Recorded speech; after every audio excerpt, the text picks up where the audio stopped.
C'est un plaisir de vous retrouver ce soir pour cette session d'information. Madame, Monsieur, bonsoir. Voici les titres de cette édition. Adoption ce mardi par l'ensemble des députés du rapport d'activité du président de l'Assemblée nationale, Maître Adrien Roumbedi. Vous suivrez le compte rendu de Amen Didier Roukwenouji. Célébration ce mardi de la journée mondiale de la ménopause. Qu'est-ce que la ménopause? Quels sont ses impacts sur la santé féminine? Vous en saurez davantage avec Horacia Djodji. Ensuite, du côté du voisin de l'Est, grâce à God Power, la passion du surf gagne les cœurs d'une dizaine de jeunes. Nous en parlerons dans ce journal. C'est tout pour le sommaire. Le développement, c'est maintenant.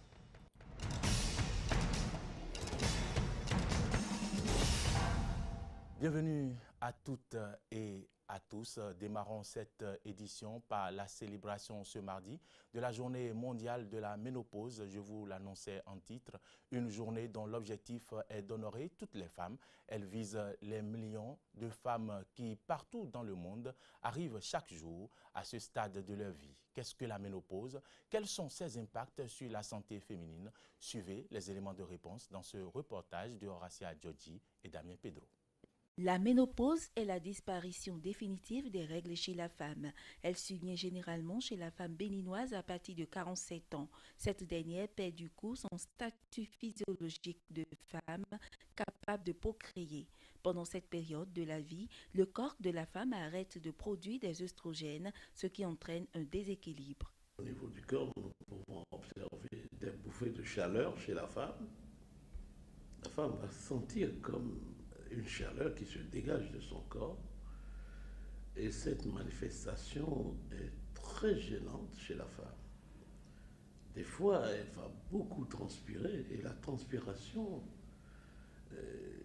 va les disposer à tel point que des fois, elle n'arrive pas à dormir à cause de cette transpiration qui sera très élevée la nuit.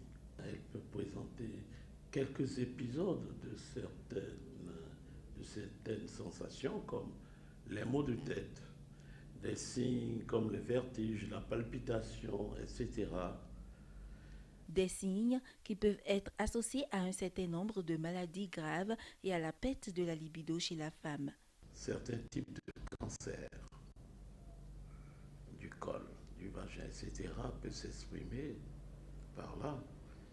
Et on est obligé de faire des investigations très poussées pour vite cerner et prendre des décisions thérapeutiques.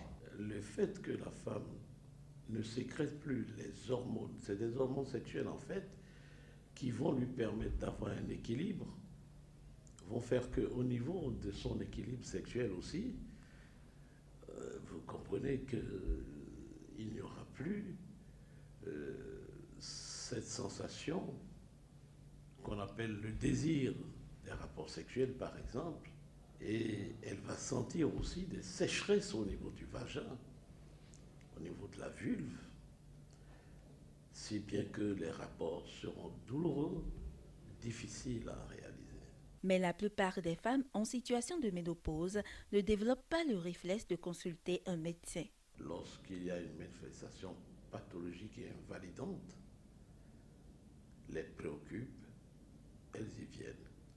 Mais attention, c'est lorsque elles sont dans des localités où cela s'y prête. Sinon, dans nos localités reculées, elles sont dans leur coin et nous ne pouvons pas apprécier l'envergure des femmes ménopausées qui présentent des pathologies graves. C'est pour cela que nous convions ces femmes de pouvoir se faire voir au moins une fois par an par le gynécologue de la localité pour faire le point et d'épicer certaines anomalies, de ne pas attendre d'être malade avant de se faire voir. Au-delà des problèmes physiques liés à la ménopause, la femme ménopausée présente aussi des signes de personnes psychiques affectées. Retour à présent sur l'ouverture solennelle ce lundi de la deuxième session ordinaire de l'année 2016 au Parlement béninois. Une session budgétaire qui s'est ouverte avec pour principale préoccupation l'examen du budget général de l'État, gestion 2017. À la fin de la cérémonie officielle d'ouverture, quelques députés se sont prononcés sur le discours du président Ngouedi et un rapport à ce projet de budget de l'État, gestion 2017. Ils sont au micro de nos reporters Amen Didier Rumpenoudji et Romaric Devauchy. C'est un discours comme d'habitude. C'est un monsieur qui est égal à lui-même. Il essaie quand même de diagnostiquer aussi les points forts et les points faibles de chaque institution. Il a parlé de l'Assemblée, ce qu'on va faire.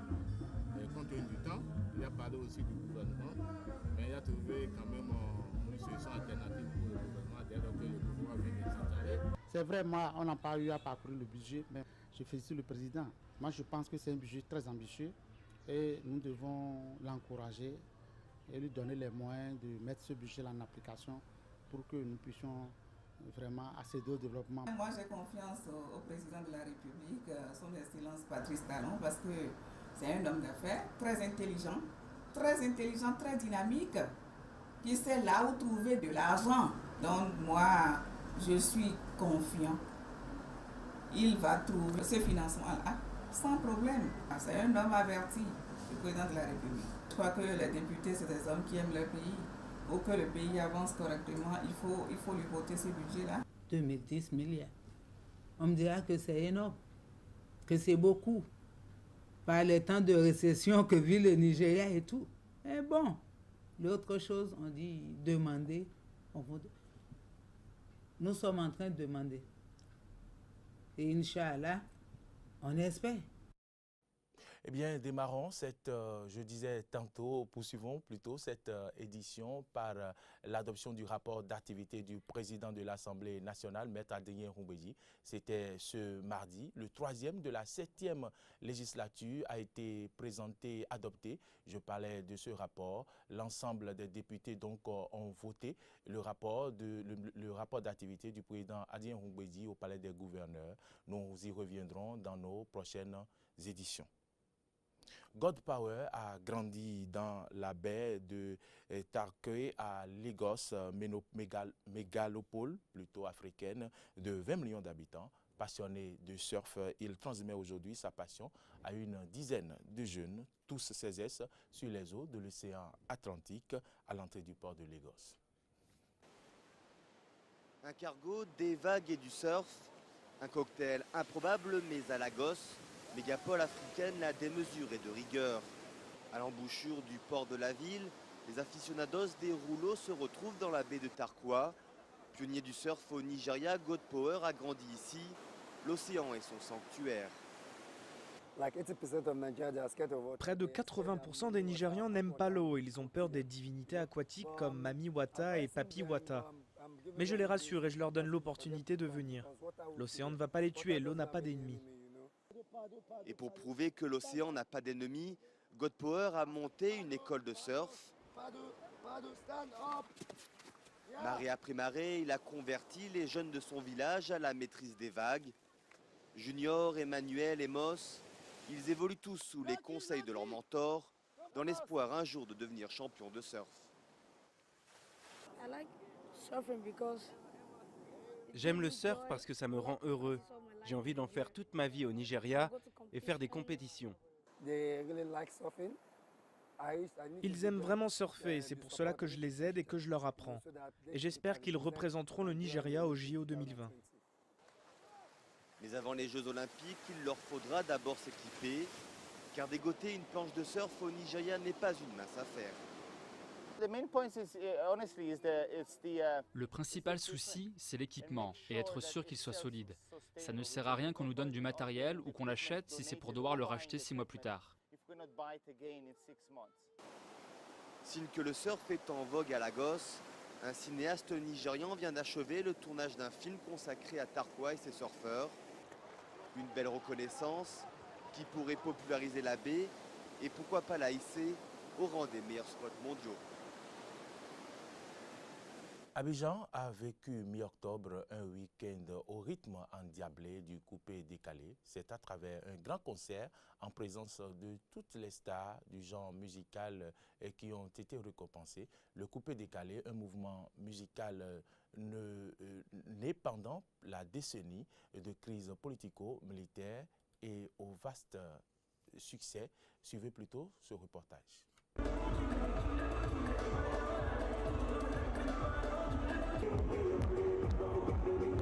Abidjan a vibré ce week-end au son du coupé décalé. Un grand concert en présence de toutes les stars de cette musique a été organisé pour célébrer le mouvement qui a commencé pendant la période de la crise politico-militaire qu'a connue la Côte d'Ivoire. Cette soirée était une première de récompense à la façon des Oscars. Parce que nous sommes arrivés au fin fond de la crise en Côte d'Ivoire en 2002, lorsque le pays était encore dans les difficultés, le pays était à genoux. Nous avons emmené un mouvement qui a mis la joie dans le cœur de tous les jeunes Ivoiriens et tous les jeunes Africains aujourd'hui. Né sous la houlette de feu d'Uxaga dans les boîtes de nuit parisiennes et œuvre de la diaspora ivoirienne, le coupé décalé a fait fureur en Côte d'Ivoire avant de s'exporter dans toute l'Afrique puis de conquérir l'Europe et les États-Unis. Les stars de ce mouvement estiment que le coupé décalé est un état d'esprit avant d'être une musique qui a également évolué et n'est plus une musique de la rue. Le coupé décalé, c'est quelque chose où il faut être beaucoup créatif. Et le coupé décalé, on va dire, moi en un mot, c'est un concept qui donne que la joie et rien que la joie vraiment dans le cœur des gens. Quand tu écoutes le coupé décalé, quand tu as les soucis, quand tu danses vraiment, c'est génial. C'est génial. Le coupé décalé, c'est émouvant. C'est un truc qu'on ne peut pas expliquer en fait. Ça se vit. On a grandi. Aujourd'hui, le coupé décalé n'est plus une musique de rue, une musique de boîte de nuit, c'est une musique de l'Afrique entière, une musique du monde entier.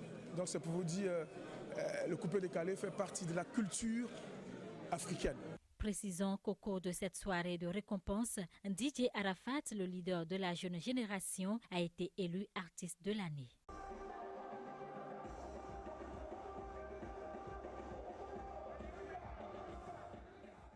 Au moins 19 personnes ont péri lundi dans un incendie accidentel dans un hôpital de l'Est de l'Inde, a annoncé la police, redoutant un bilan final plus lourd.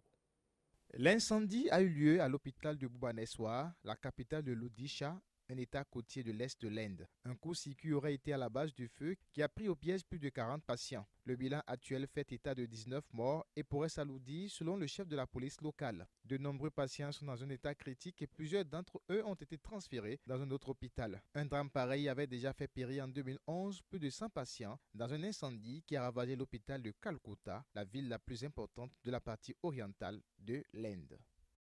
Dans l'État clé le plus peuplé des États-Unis, la population portoricaine a triplé en 20 ans. Originaires de cet État libre associé, les portoricains qui s'installent sur le sol américain peuvent participer aux élections présidentielles sans passer par la naturalisation. Des électeurs latinos attentifs au discours de Donald Trump et d'Hillary Clinton, notamment sur l'immigration. Reportage. Enchantée, je m'appelle Mary Reyes et je travaille pour Mi Familia Vota. À chaque porte qui s'ouvre, la discussion s'engage en espagnol. Ça fait combien de temps que vous avez quitté Porto Rico? Ça fait 2 mois. 2 mois qu'Anna a quitté Porto Rico pour prendre sa retraite à Orlando. Une nouvelle résidente qui votera pour la première fois à l'élection présidentielle américaine. Je pense que je vais voter pour Hillary Clinton, mais je dois me renseigner davantage. Pas de consigne de vote, ces bénévoles s'assurent que les électeurs latinos sont enregistrés pour participer à l'élection. Mais dans cet immeuble, les portoricains ne cachent pas leurs préférences. Je vais voter pour Hillary parce que nous devons tous être unis. Trump parle mal des portoricains et des latinos en général. Nous sommes tous une famille. Plus d'1 million de portoricains vivent en Floride. Un chiffre en augmentation, surtout depuis la crise économique de 2006 qui sévit sur l'île. Tous les analystes disent que dans 2 ans, il devrait y avoir plus de portoricains en Floride que dans l'État de New York. Il y en aura plus ici que sur l'île. 5% de la population de Floride, mais déjà 30% du vote latino. De plus en plus considérés comme indispensables pour remporter l'élection, les portoricains sont des électeurs très convoités. Il y a un nombre croissant et majoritaire de portoricains qui s'enregistrent comme démocrates, mais il y a aussi un nombre important qui ne sont affiliés à aucun parti. Dans les deux cas, leurs nombres sont plus importants que ceux enregistrés comme républicains. Selon les derniers sondages, Hillary Clinton possède 3 points d'avance sur Donald Trump en Floride.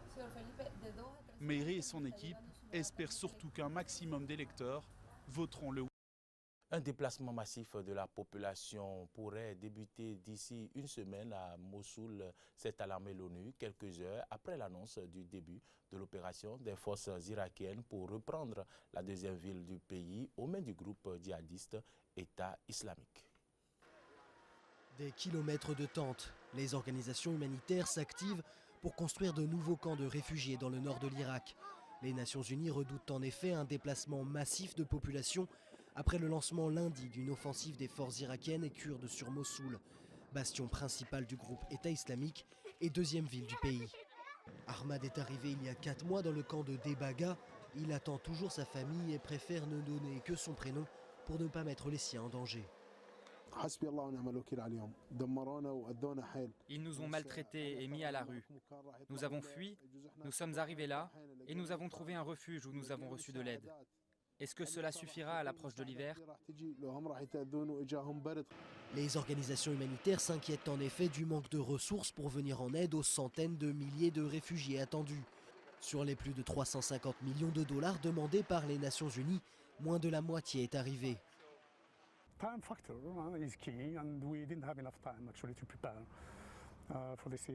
Le temps est un facteur clé. Nous n'avons pas eu le temps de préparer cette urgence. Construire un camp prend du temps. On ne peut pas construire un camp aux normes dans un temps si court.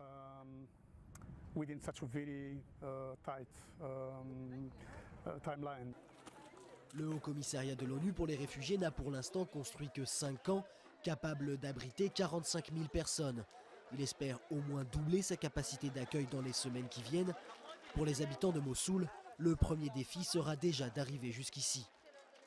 Les civils qui vont fuir Mossoul vont faire face à de nombreux problèmes. Nous avons vu après Fallujah des civils ciblés alors qu'ils fuyaient. Ils s'en servaient de boucliers humains. Les snipers leur tiraient dessus alors qu'ils traversaient une rivière. Nous avons peur qu'il arrive la même chose aux civils qui fuiront Mossoul.